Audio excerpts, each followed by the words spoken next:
Show caption. Okay. Good morning, everybody. Glad to see you this morning. For those of you who joined, we're just chatting about the weather, and I was trying to make people jealous about my being here in Portland and being nice and cool. Anyway, let's just jump into we You want to just take have some one. lunch? What's that? Oh, we just have, I think, one new person, and that's Greg. Would you want to introduce yourself, please, Greg? Can you hear me? Oops. Yep. You can hear me okay? Okay. Yes. Okay. I'm a professor emeritus from University of Wisconsin-Madison and also from Maryland College Park. I've been working in technology and disability for 55 years, and my focus, especially within this group, is on digital equity. It's the final foot. That is making sure that once we've connected people, they're actually able to use it. We have a few people, I think, who might be interested in that, huh? Okay, anybody else that's, I'm sorry, go ahead. I'll put some links in the chat to where you can see the stuff that we're doing. So, okay. Can I add some context for Greg? This is Jessica. I've mentioned the Morphic tool before for some of the disability access stuff. Greg created that. Oh, cool. Oh, now okay. You asked me before how I got onto this. Jessica, that's how I got onto this. Oh, that's how you made it to our meeting, huh? Yes. Okay. And Moses, I think you're new this morning, aren't you? I am. Good morning. I am new in person, but not in organization. So I'm with Team of Community College. I'm taking over for Victoria Clark. Okay.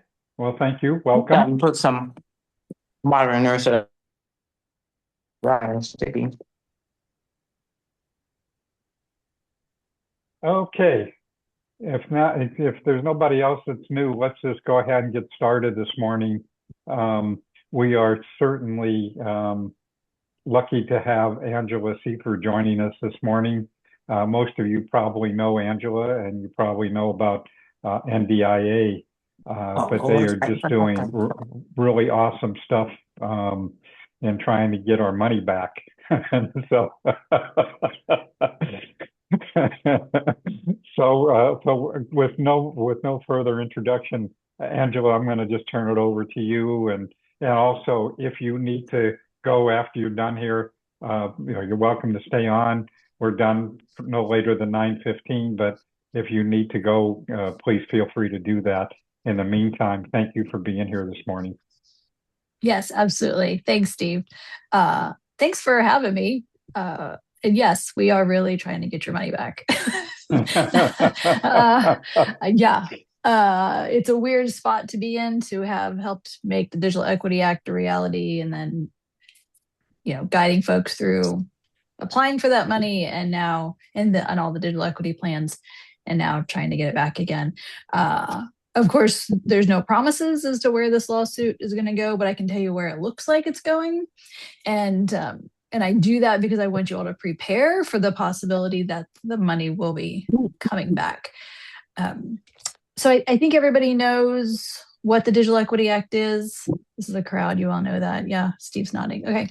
And everybody knows that we initiated the lawsuit back in October 2025. And we specifically focused on the competitive grant program, because that's the grant program that NDIA had received a contract for. We had received a grant to $25 million for that grant program.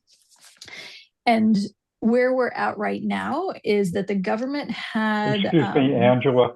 Yes. I'm not sure. I mean, we've passed the word out and all, but people may not know exactly about the lawsuit. So you may need to provide Back a little background about the lawsuit, because that's the significance of everything that's happening. So. Okay. And Carmen, I think you're not muted. I'm going to mute her. Okay. Okay, thanks. Got it. I'm so sorry. It's okay. Okay, so the lawsuit NDIA filed in October during Digital Inclusion Week in 2025 because there was a Truth Social post from President Trump declaring the Digital Equity Act unconstitutional and racist. We disagreed. We thought his actions were unconstitutional. Congress had passed the Digital Equity Act, and it's the administration's job to implement laws passed by Congress. After President Trump issued that Truth Social post, then NTIA sent out notices that the Digital Equity Act was canceled. And those of us who had, there was just a few of us who had contracts already in place, fully signed, we were told that those were no longer valid. So then jump ahead, there's a lot of lawyers doing lawyerly things that I don't fully understand. The government issues a motion to dismiss. And then a couple months ago, the judge held an oral hearing. So we got to go to that for the motion to dismiss. And that's when the Department of Justice lawyer said, if the court were to sever the racial and ethnic minorities as a covered population, then NTIA would move forward with implementing the Digital Equity Act competitive grant program. None of us had heard that before. That was new. I can only make guesses as to motivations there. And so then both sides, the judge asked both sides to submit a brief. The government again reiterated that position in their brief. We said, don't sever racial and ethnic minorities. Those covered populations are to ensure that the covered populations receive the support they need. They are inclusive, not exclusive. We very much disagreed that having those covered populations and the racial and ethnic minorities as one of those covered populations was in any way a race-based exclusionary policy, but rather an inclusionary to be sure the folks were included.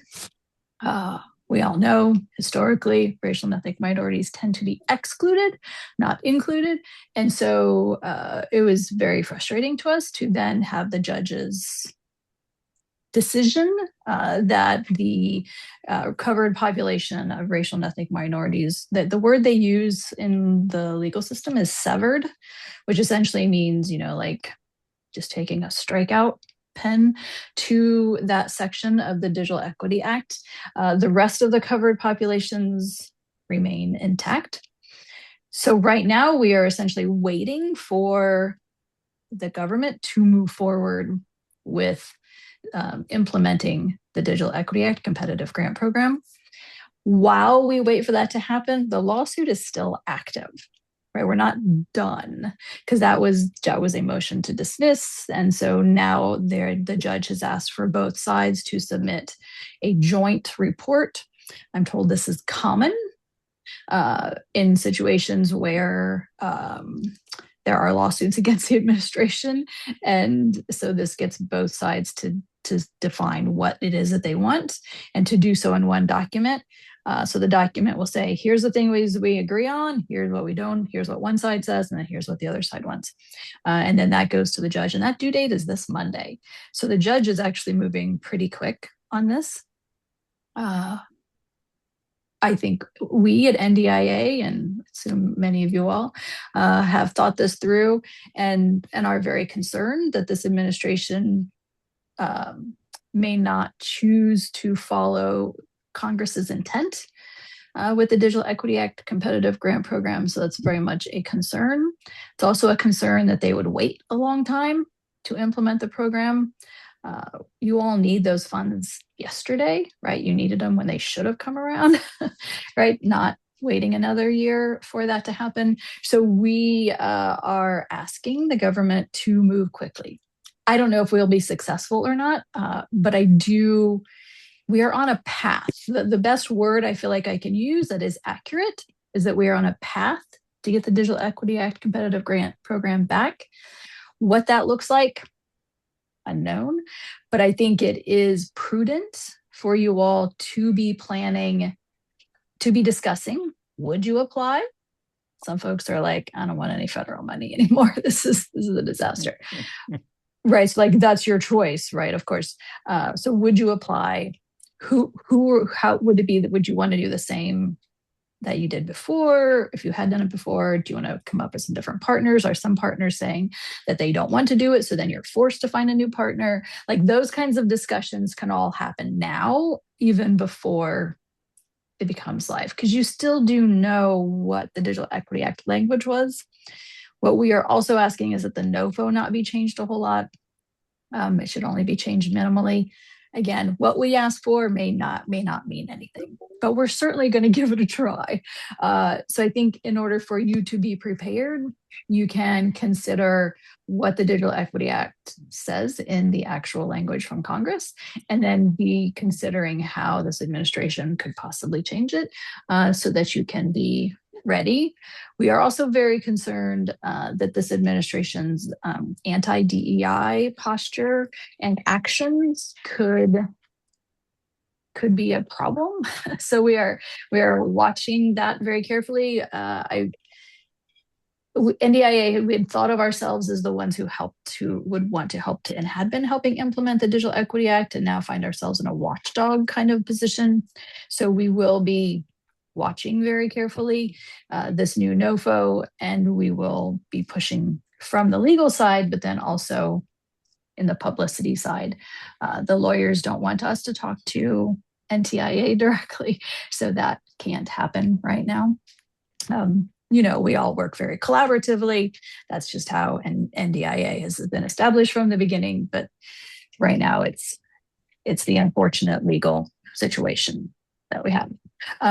I want to note also that I don't know, again, there's a lot I don't know. I don't know what will happen with the capacity awards, the state capacity awards, but if looking at how the Digital Equity Act is laid out, if one severs the racial and ethnic minorities of the covered population, and if that's really what was bothering NTIA, which we're told that seems to have been what was the problem, at least in this lawsuit, then I don't see why they wouldn't move forward with the capacity grants.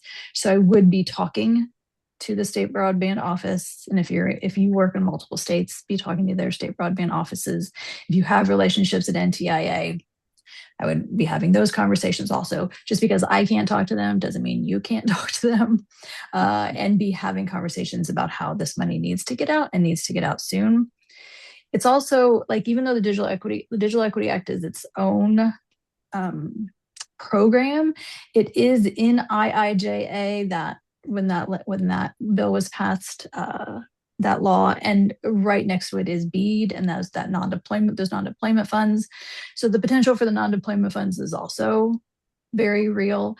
So there are multiple points where advocacy with NTIA and with your elected officials is important right now. Alrighty, questions? So Angela, can you talk about, you just mentioned the non-deployment funds, and we're still all waiting to hear about what that is. Yep. At this point in time.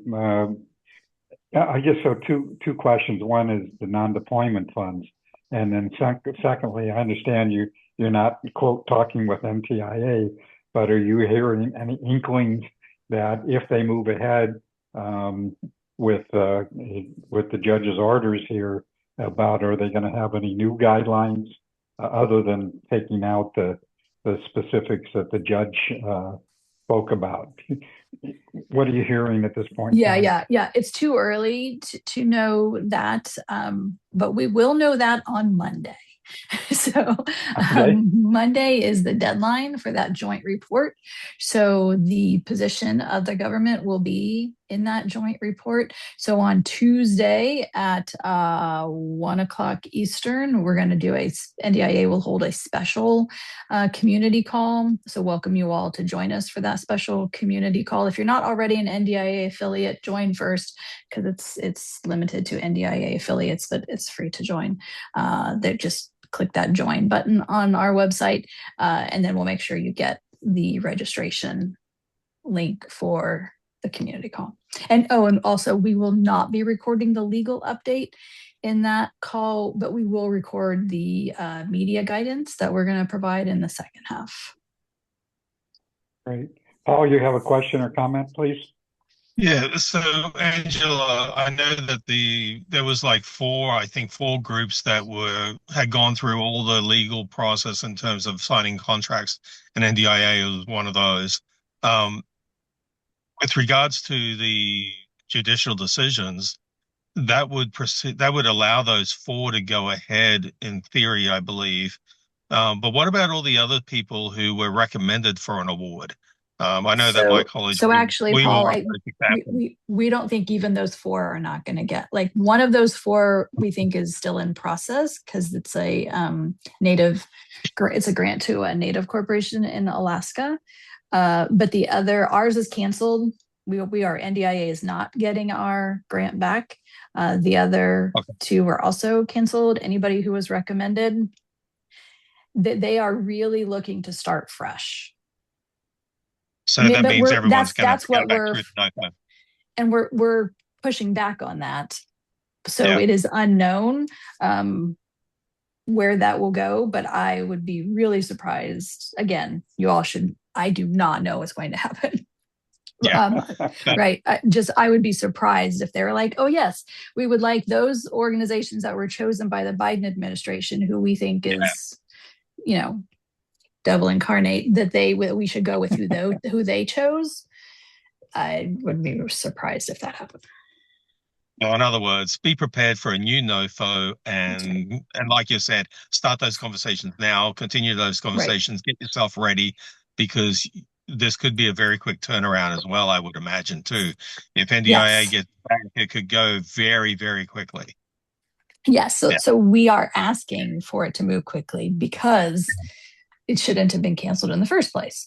So again, there's a lot of unknowns as to whether the judge will move quickly, whether he will force NTIA to move quickly, but we are asking that it move quickly.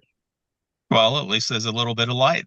That's good. There is actually a little bit of light. It's having that covered the racial and ethnic minorities severed is really frustrating. I feel like it's a whitewashing of our history in the United States. But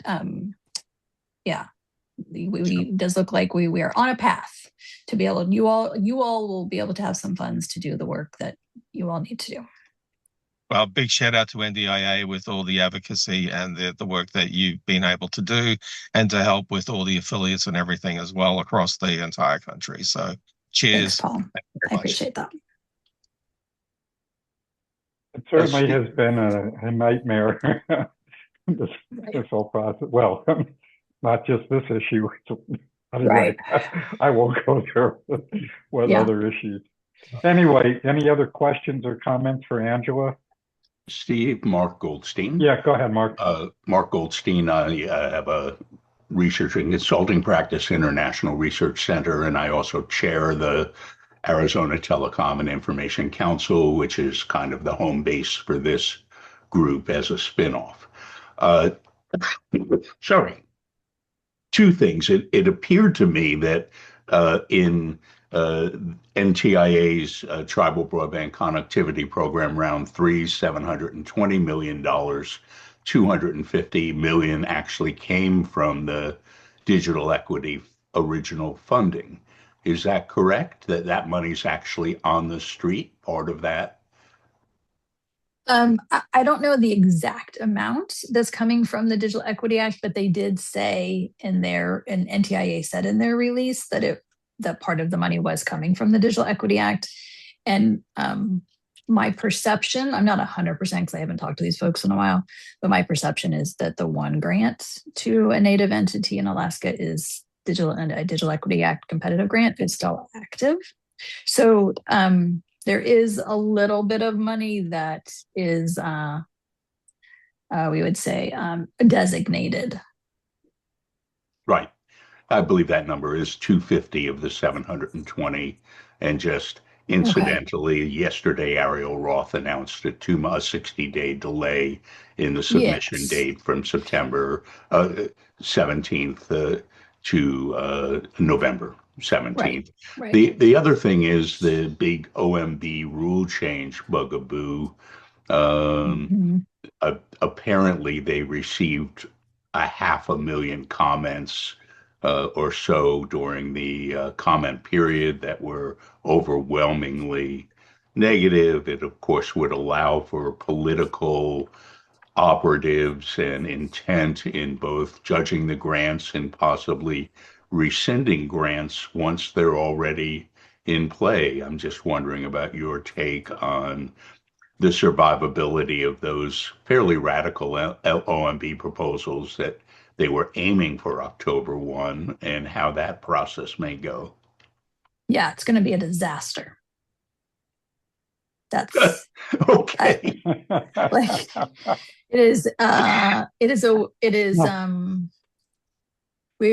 we would prefer to get the Digital Equity Act competitive grants going out to get that NOFA out before those OMB grants. Again, don't know if we're going to be successful at that, but that's what we're aiming on. I'm very concerned.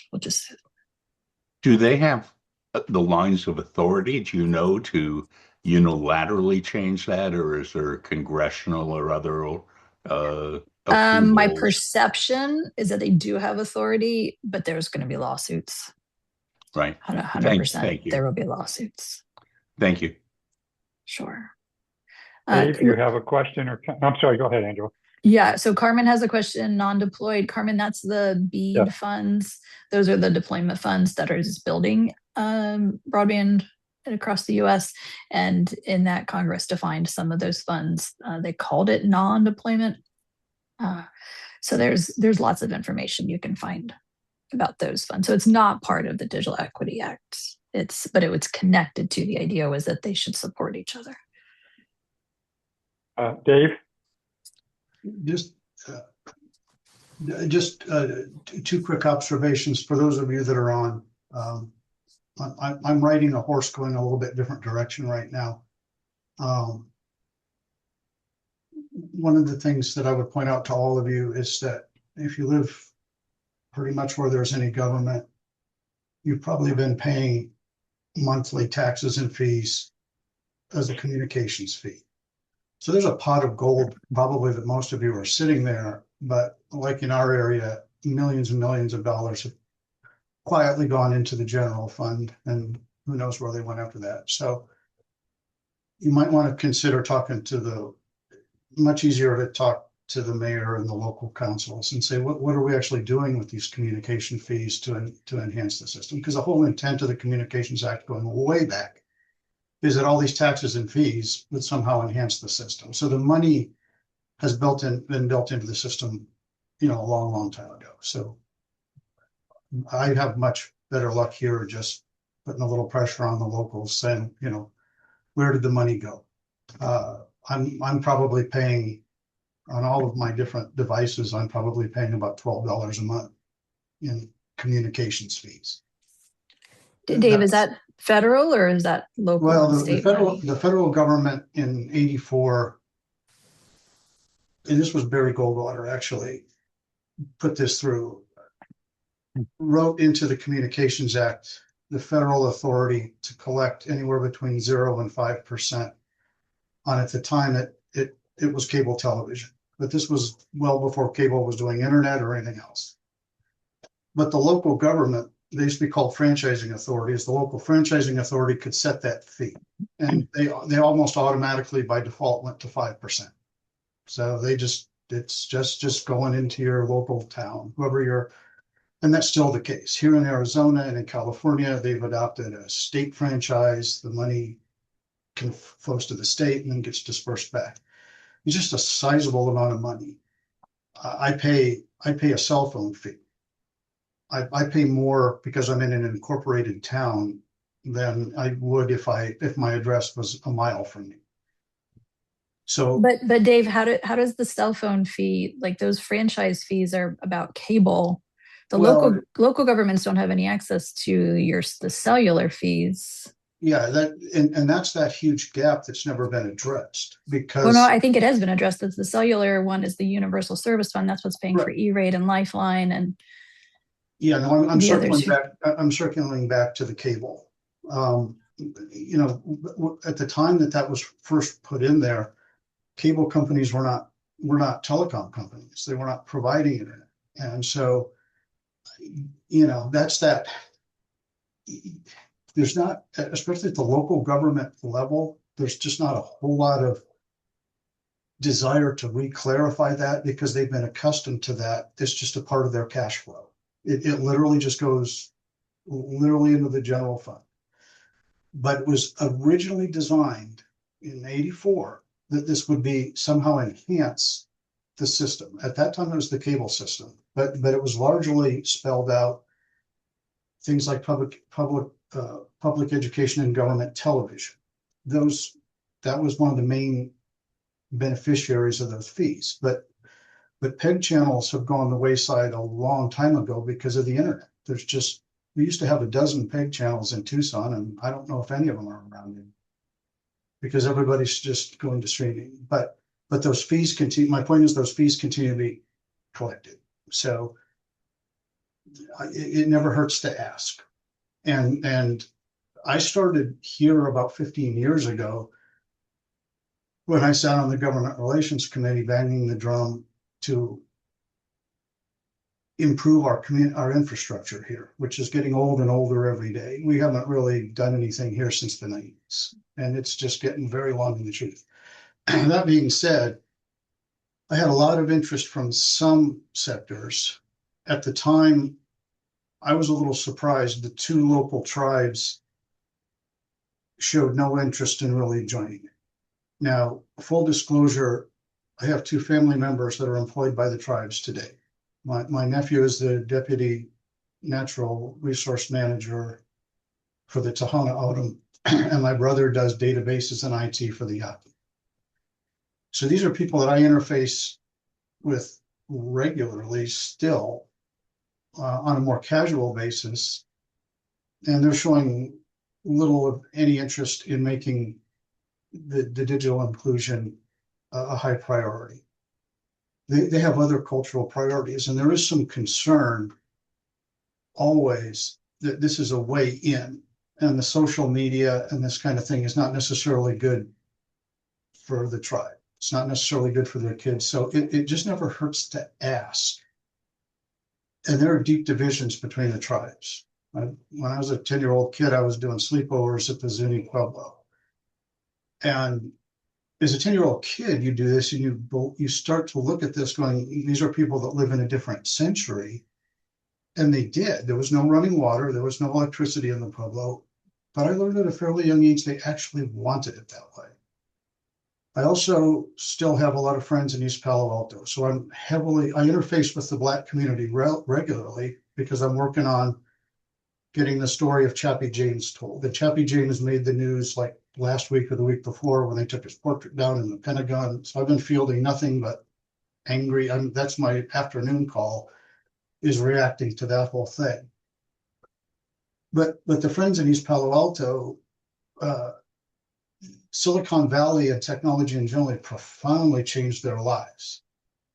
They're just not that interested. So I think on a national basis, everybody's compelled to at least ask some of these people. I think you're going to find big differences between them. And I would concentrate on the ones that are actively saying, yes, we want this, when it comes to those scarce resources. So I know this is kind of rambling and a very big picture thing, but I learned a long time ago when I was running two different television channels in two different communities in the mountains in Colorado. I learned big differences even in what the people in the community wanted, even in terms of the programming that they had on the air. So I had to, we're all involved in this culture war, whether we like it or not. If I could wave a magic wand and make it go away, I would. But I can't. So, Dave, we need to move on. So yeah. And again, thanks for letting me go on a little bit of an extended rant. But and anybody who, like I said, if I can be of any help to you with working with the local governments, you can certainly reach out and be glad to help any way I can. Thanks, Dave. Kelly, you have question, comment, please? question and a quick one for Angela, and I've been looking through my notes and not finding anything of the minimum time. If there's a statute or if there's a requirement for the minimum time that a NOFO has to float, something in the back of my mind keeps saying 90 days, but I have nothing in front of me to confirm that. Do you have any idea if there is in fact? We're so far past any of that, Kelly, that it's now really up to the I'm thinking judge. if they reissue the NOFOs and they want to do it fast, is there a minimum amount of time that they have to be on the street, or can they do as they've done on some of the public comment stuff up in on the Navajo Nation, give you 10 days? I think it's a question of what the start date would be. So there is no start date really. And that's really what the judge would have to say, how much time they have, because the original timeline is no longer valid. Blown. Right. Yeah. Any other questions or comments for Angela? Going once, going twice. Well, Angela, you're more than welcome to hang on here for a while, or if you got to go, you got to go. Yeah, but really appreciate you taking the time. It's trying to keep up with what's going on. And we do this all the time about doing briefings on what's happening. As I told you yesterday, we've done a lot of what we know, what we think we know, and what we don't know, what we wish we didn't know. That's really all any of us can do these days, is define those and make some guesses as to where we think it's going. My last thought for you all is NDIA's Net Inclusion. Our conference is in Columbus this year, end of February 2027. So I will, I'll make sure Steve has that link so you guys can share it around if you like. It'd be good to see you all in person. Okay, have a great day. Thank you, Angela. Thanks for being here. Bye now. Bye, everyone.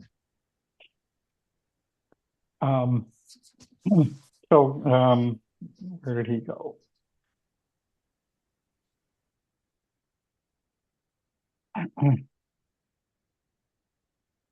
Oops, is he gone?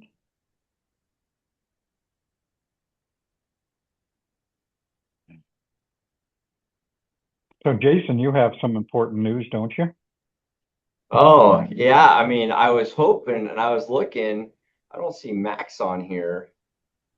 Because I was going to let Max speak to that, but for everyone else, Jason Tamura, Wired Fiber Director of Market Development Planning.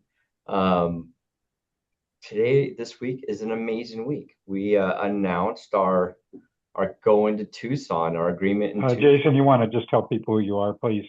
Oh, I thought I said it. So Jason Tamura, Wired Fiber Director of Market Development and Planning here in Arizona, and I have a peer down in Tucson area, Max Ivankovich, who worked with tirelessly over the past year to get our agreement in place with Tucson, and really it's the last anchor spot in Southern Arizona for Wired, as we have been building like crazy in Marana and Oro Valley and Saurita, and now this, and also working with Michelle to be able to connect between all of these with Pima. So just an awesome week being able to announce that agreement being put in place. You know, as stated, it's something like 200 million we're looking at putting into the city and filling in those gaps, right?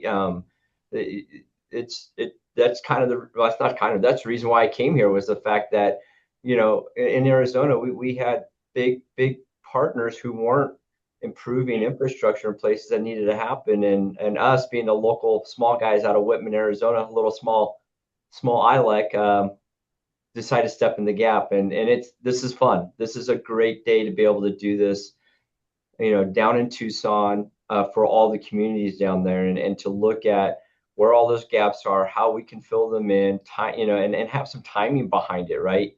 It's one thing to say I have the money and we're going to go do it, but to actually have a picture and a roadmap is probably the most exciting part. So I know there'll be changes as we move along the way, and there'll be things we need to move and prioritize, but so amazing, so exciting.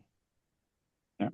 So you had a really good article in the paper here in Tucson, and that they were so happy to say that that you're using private money rather than government funds.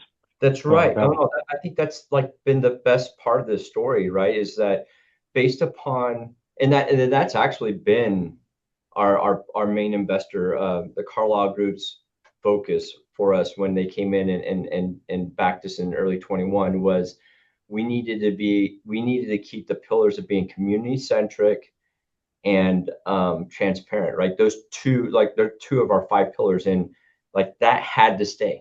Like we had to do that. That's why we have an office in Tucson. Actually, it's actually in Tucson. And we have one in up here in the north, in the west side, and soon you'll hear about another one we'll have that'll come out here shortly in the next 30 days here in Arizona, and we have one in Southern California in our areas, because we value not just being in the community as going and delivering service, but having the community come visit us, touch us, see our customer service people here out of the community, right? Not shifted to overseas. And that's the fun part, is having money like that and being able to go and do and say, hey, this is what we're going to do, and just get the head nod. Yep, go do it. That makes sense. Let's help these people. Let's fill it. Let's bridge the divide, right? So yeah, super excited. It's fun. This is so fun. Awesome. Thank you, Jason. Michelle, do you want to make any comments regarding that? The comments I would like to make are that Wired has been a phenomenal partner in all of the efforts in Pima County to get people connected. And they have been extremely forthcoming and working with us to help us understand kind of their standards for micro trenching and how they do a variety of things and how they handle customer service issues, which I will tell you is probably the biggest complaint from community members about our current incumbent ISPs, is the lack of caring in the customer care model. And Wired seems to really put that at the forefront. As you heard Jason say, it is a pillar of their organization, and I am really happy to have been working with them. Max is phenomenal.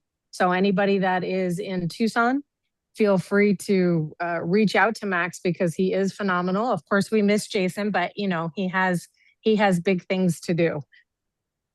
Thanks. Michelle, you're too kind. Yeah, you've been an amazing partner, and I have to fill Michelle's bucket. Just great guidance, great coaching. This is what I love about the leadership down there. And I'm so sad that I don't get to work with you as Max does. I'm jealous. So just had to throw that out there. Can I ask a question, Steve? Sure, Henry. Yeah, I'm just wondering, Jason, is this project of Wired's, is this part of the City of Tucson fiber to the premise project that you're implementing, or is this something different? It is fiber to the premise. We're fiber to the home, fiber to the business as we're going. Is it part of the overall City of Tucson program that they've had for fiber to the premise in every household in Tucson?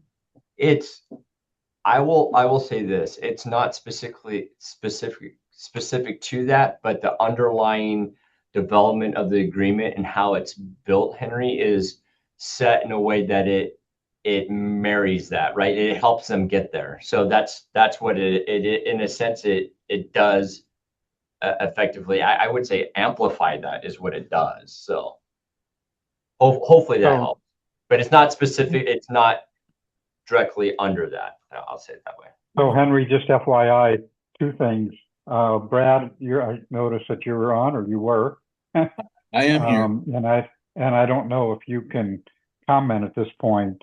And I am anticipating sometime in the next couple of weeks that we're actually going to have a presentation from the city about their whole fiber to the premise project. But Brad, I don't know if you want to make any comments at this point or not. Well, the only comment I would make is that, yeah, we have entered this agreement, got the city council to approve the arrangement with Wired and one other provider. And we are continuing our quest to get fiber to every premise in Tucson and doing what we can to effectuate that. But Wired was, I remember when I first joined these calls probably close to a year ago. We were beginning to work on these, and we've been working on them for quite some time, and we're going to continue working on them, and hopefully we'll meet our goals here. I think the Wired agreement is a great step in that direction. Okay, thanks, Brad. Dave, did you have something else? Yeah, this is hi Jason. It's good to see you again. Yeah, great to see you, Dave. I expect you've seen in the paper the data center issue is certainly huge here right now. And I did go to one of the meetings of, and it's there's all kinds of theories floating on right now, but one of the things, there's clearly a tech backlash that's happening, in the background here. But one of the things that was brought up at the meeting that I don't know that there's an answer for right now is that a lot of what Wired is doing, because they're seeing the trucks right by the proposed or whatever it is data center thing, that this is just a backdoor for a data center. Oh yeah. And I don't know.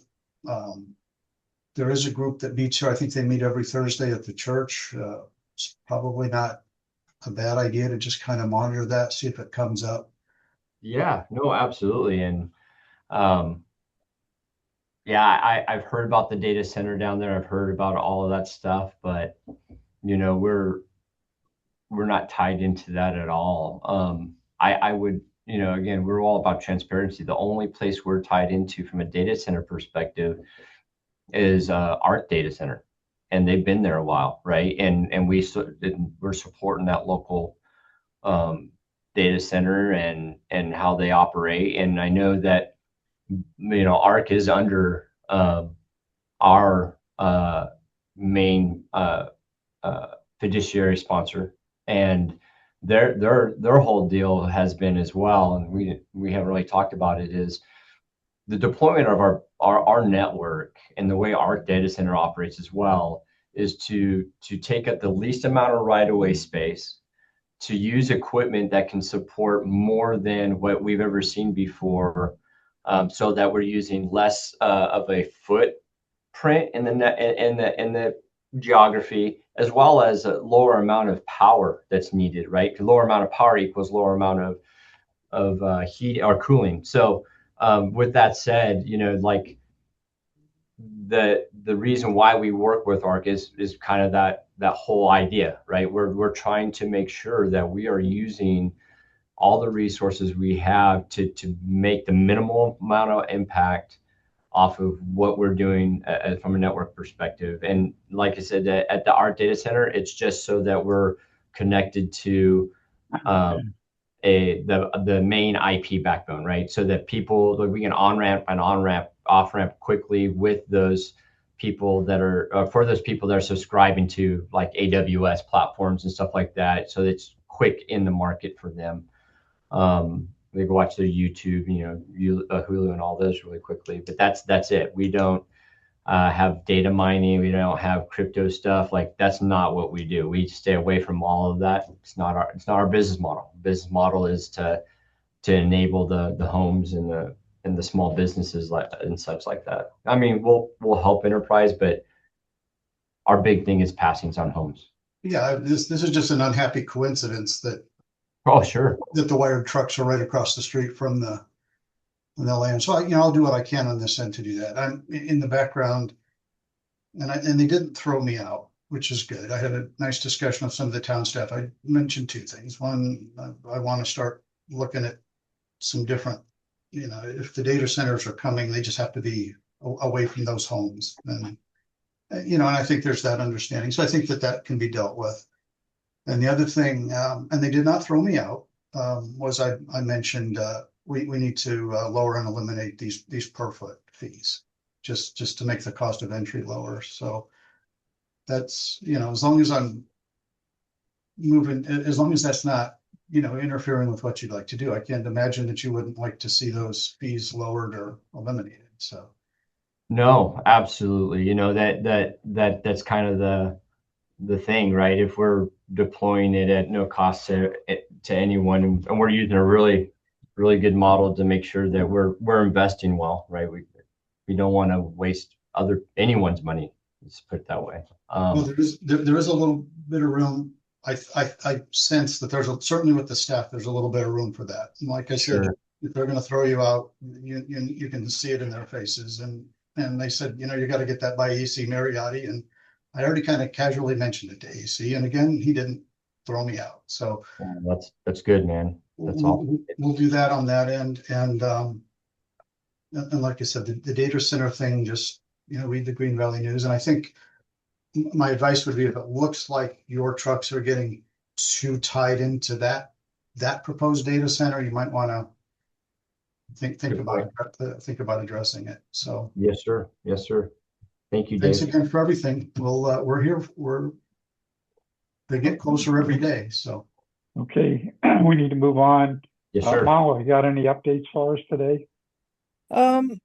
Really just working on some comments, preparing comments and stuff for the FCC, for the E-rate program, the NPRM that they are proposing to put. The good thing is that it hasn't come out in the Federal Register yet. According to, I'm Mala Muralidharan, the State E-rate Administrator for Public Libraries. Good job, Mala. Reminding me. So just to back up a little, the E-rate, FCC had put out an NPRM, or at least they're proposing to put out an NPRM, which is the notice for proposed rulemaking, doing some things that were really, really drastic, like terminating the E-rate program that pays for the internet and internal connections, as well as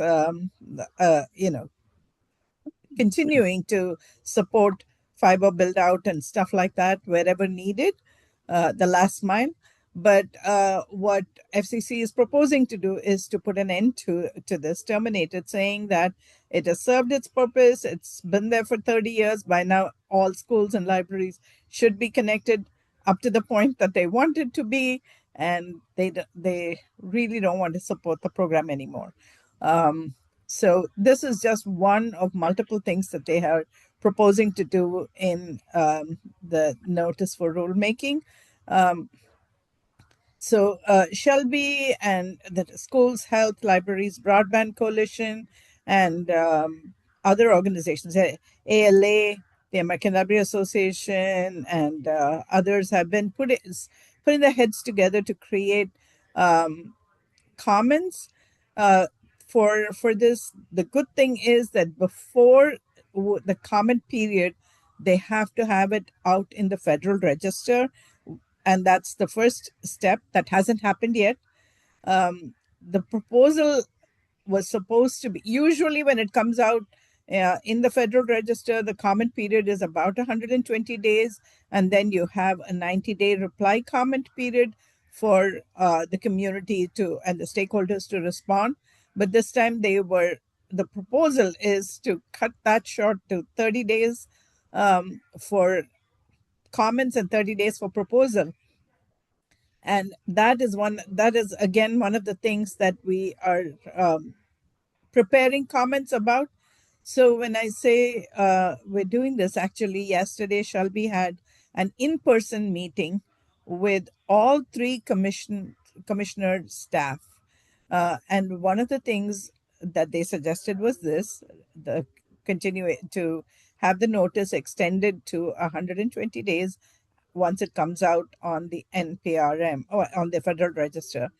But the more important thing was that they were talking to them about what would be the consequences of terminating E-rate for both terminating it or reducing it to either the rural areas alone or the high cost areas. And that is what was a major part of their discussion. What would happen if you if you terminate E-rate? How would that affect the community, the connectivity for the tribal schools, libraries, and the community? The schools and libraries are called anchor institutions for a reason, because when fiber is built out to the schools and libraries as they were so far, it helps reducing the cost of build out further from there to the residences and the businesses in that community. And that has also helped in, they pointed out that it helped in reduction of the cost, not only of fiber build out, but also of the recurring costs to that community for their cost per gigabit. So that is something they pointed out to them as well. And other things like what else is dependent on E-rate? It's not just the internet connectivity, but a whole lot of stuff like, it creates the competition in the market, like I mentioned. But in schools, for example, the internet is used not just for school purposes, it's used for security, it's used for communicating with the parents. Many of the textbooks now are only online, so it's used to read those textbooks. In the libraries, it's used for homework help. In the libraries, it's also used for other things like telehealth and improving the health of the community because of that. So there are lots of things that that the internet is used for, not only just for communication, but overall it's like the electricity and water. And I don't need to preach to this group, it's preaching to the choir. But these are the things that they raised with the commission staff and a lot more. So this is just touching the tip of the iceberg of what was discussed. But again, that's what we are in for, and that's what we are working on. So Mala, I don't know that you can have a sense of this, but this discussion's been going on for so long. Do we have any sense that they don't already understand all of this stuff, and it's just really a political issue about whether or not they want to continue the program, or are they seriously still wanting to learn about why E-rate is important? Well, I think they do know, and I think you're right about it being a political issue. So kind of, should we wait it out till November, or can we be more positive about it then? Yeah. But again, I think it is also a wake-up call for us to kind of record the data that we kind of know at the back of our minds. We know that there's open data that talks about the costs for gigabit and how the prices are going down. We know that, all of us know that that is important, but the stories need to be expressed, recorded, and be available so that we have solid grounds for saying why we need what we need. And rather than, we do have political opposition, we do need to also be sure that we share the data, record the data, share it, make it available for, and so that it's not just something that's in your mind and my mind and all our minds. It's there in black and white. Okay. Thank you. Kelly, you have a question or comment? I was going to make a quick one. I threw it in the chat, the link to the latest FCC blog, which I would describe, based on all the years I've spent dealing with this program, as walking back some of the stuff that came out of this discussion about E-rate. they point out rather painfully that they didn't say anything about getting rid of the program. They didn't say anything about defunding the program. Oh gosh, we are required to do oversight of all programs, and that's really all this is. I translate that as a walk back, and a walk back directly caused by the blowback they got from all the stakeholders in the E-rate program. How long it lasts is another question, but at least they're on their back foot a bit on it right now. Okay, thank you, Kelly. Are we ready to move on to a couple other things, because we're going to run out of time very shortly? So John, I see you're still here. John Haas, do you want to just give an update on, you were talking about earlier before the meeting started about your event coming up soon? Sure, and I put the link in the chat document to everybody announcing the 4th annual AI workshop. We have, coming from the Netherlands, Professor Dick Bolterman, who will be giving the keynotes address in the morning, as well as joining for the conference, the workshop.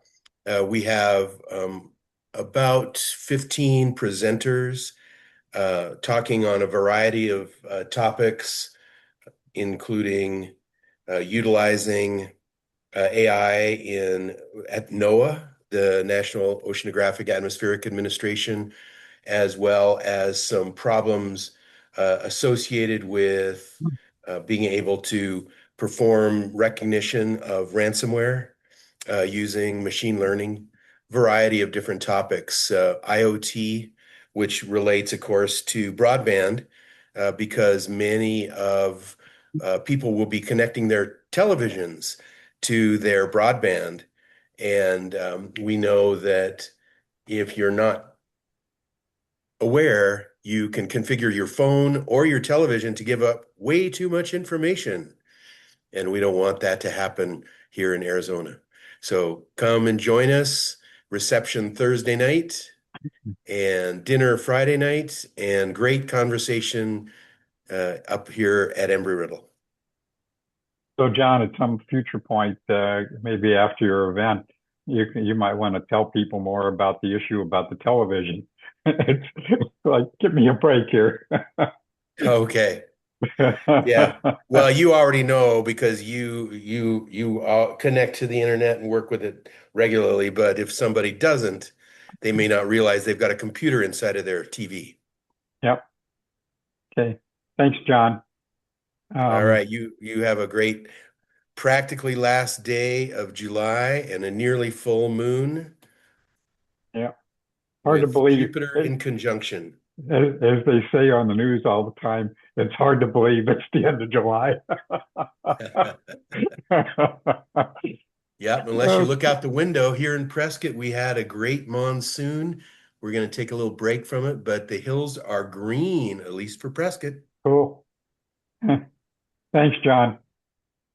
Greg, you put some interesting information in the chat. You want to just talk briefly about some of the resources that you're working on? I know you mentioned it a little bit earlier, but. Okay. One of the things, if you go to morphic.org, morphic.org, there's a free little toolbar that you can download, and anybody can download it. We're having it installed. Our goal is to have it installed on every public access computer in every library, every school, and every senior center. And it just takes the accessibility features that are already built into the Windows and the Macintosh, and it brings them out so people can find it. And so we put it on there. It's like on all the computers in San Francisco library system, every computer and every branch, kind of thing. And the people come in, they sit down, and they find they can make everything on the screen larger and smaller, have stuff read to them, snip pictures, things that some of us know how to do, some of us don't know how to do. But as people age and have troubles, it also gives you access to all of the other accessibility features in the products as well. That's one thing. There's a Learn and Try. It's just a database of all the different accessibility features on all the different Mac, PC, Chromebook, Android, iOS, um, for all the different types of problems people may have in using them. And half of the things in there are built in already, and 9 out of 10 things in the database, there's like 300 and some in there, are free to try. And it's very easy to use. But I think you find it interesting if you just wanted to explore. Even if you go to the home page and go to the bottom and explore the different kinds of things that can be done to make things easier to use, I think you'll find that interesting. We have another one for people who have AT, that they be able to sit down at any computer, their AT will show up. That's one that we're working on to release this year. I also, this is again my 55th year, and so if anybody's interested in going back and looking at the history of AT as it relates to communication and computer access, I gave you some links. In the 60s, 70s, 80s, before there was any internet, we would publish compendiums of every single thing that existed every year. So that's a way of looking at history. So anyway, those are all there to dig around. And then finally, there's a future of interface that I did with Vint Cerf, where we looked at what's coming in the future. It's a couple of years old, but it's still quite interesting. It was a 2-day event that we did, and it's all there. In the Exploratorium, just for fun, the last thing is if you go to the Exploratorium on the Future of Interface .org site, there's the history of what in the past they thought the future would look like. So it's just fun to go back and look at. In 1956, what did they think the future would look like? In 1960, in 1970, 1990, et cetera. Some of it's true, some of it's not. Hey, great. Thanks, Greg. Appreciate that. And your information is in the chat and will get shared. So thank you. And so I apologize if I'm not pronouncing your name correctly. Iffy, what, and who are you? And could you introduce yourself, please? Hi, yes, I am Effie, a candidate. I work with Greg at Raising the Floor. I recently just joined as a program coordinator. I do apologize for coming in late. I had to attend to something real quick, but it's nice to meet everyone. Thank you.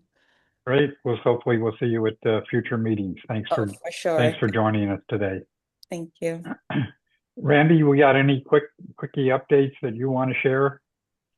Sure, yeah, I'll do like a 1.5 minute thing here. So basically, Okay. there's a just on kind of big sort of recurring topics, um, the non-deployment fund things are still in limbo, and I know we've touched on that with some of the complications relating to the December executive order related to AI regulation and sort of the OMB desire to kind of rewrite some rules.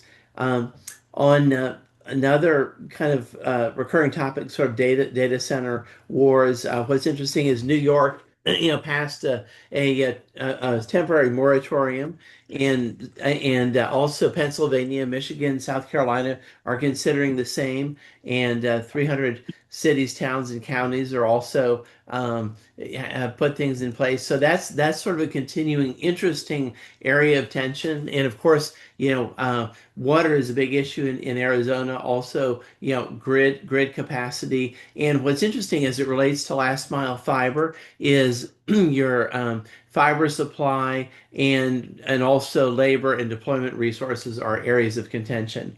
So that's a big thing. Copper retirement is an issue with AT&T in California. So this is retiring your old POTS lines, and at a federal level, they've gotten to go ahead at a state level pushback.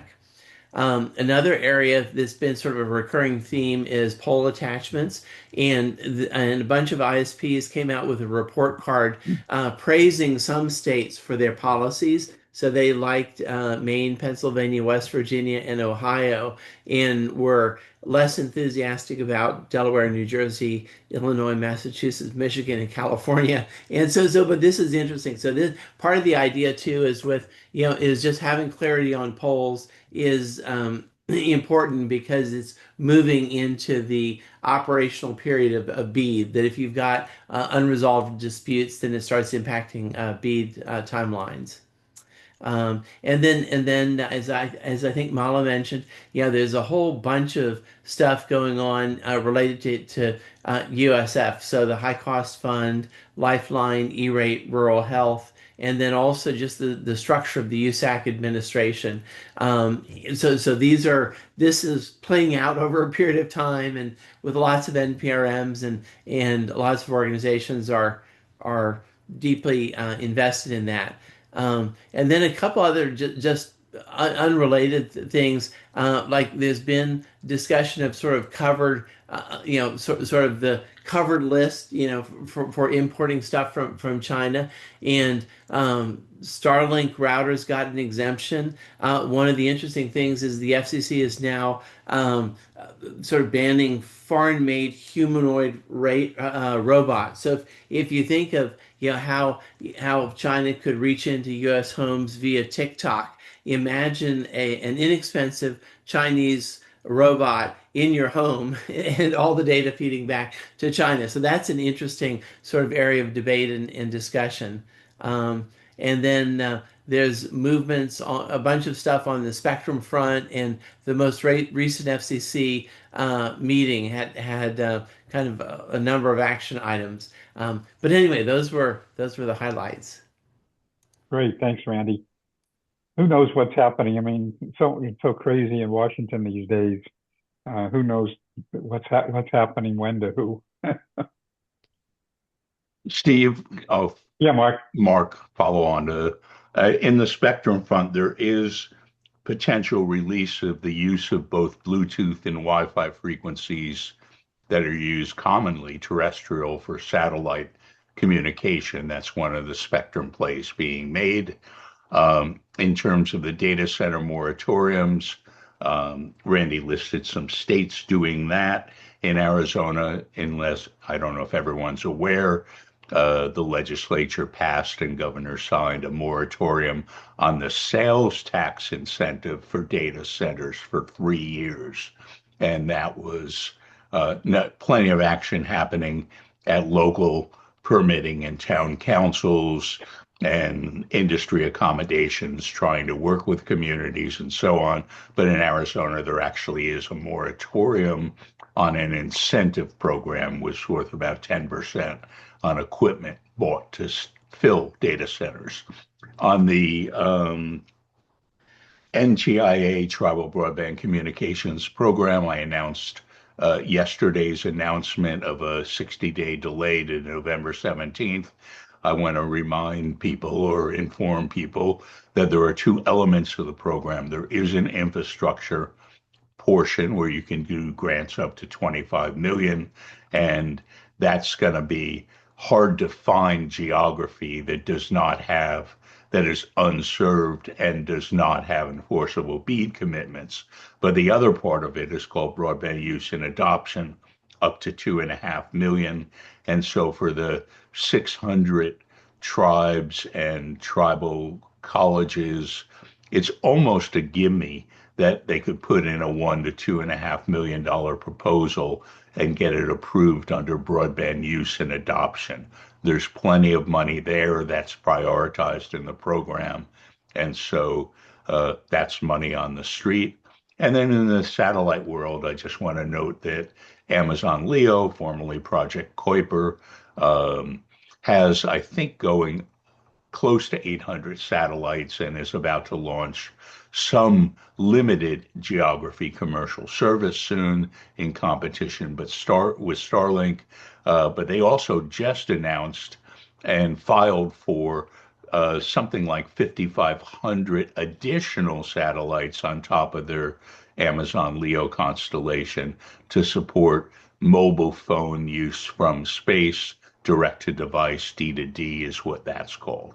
So some some minor satellite industry news there. So just a few things I'd add on to Randy's good report. Good. Thanks, Mark. Appreciate it. So, Mark or Randy, do you guys know anything more about USDA? I know they've had some funding that's become available. It's not a huge amount of money. I think there's some infrastructure money. There's some. Yeah, that is infrastructure. It's Reconnect Round Yeah. 6, and I can't remember the number, but it's a very limited amount of that they thought would be good for perhaps up to 3 grants total. And so, I mean, I did one Reconnect grant that was itself 30-ish thousand, $1 million. And so, yes, there is an open pool of money under Reconnect Round 6, but it's a limited opportunity.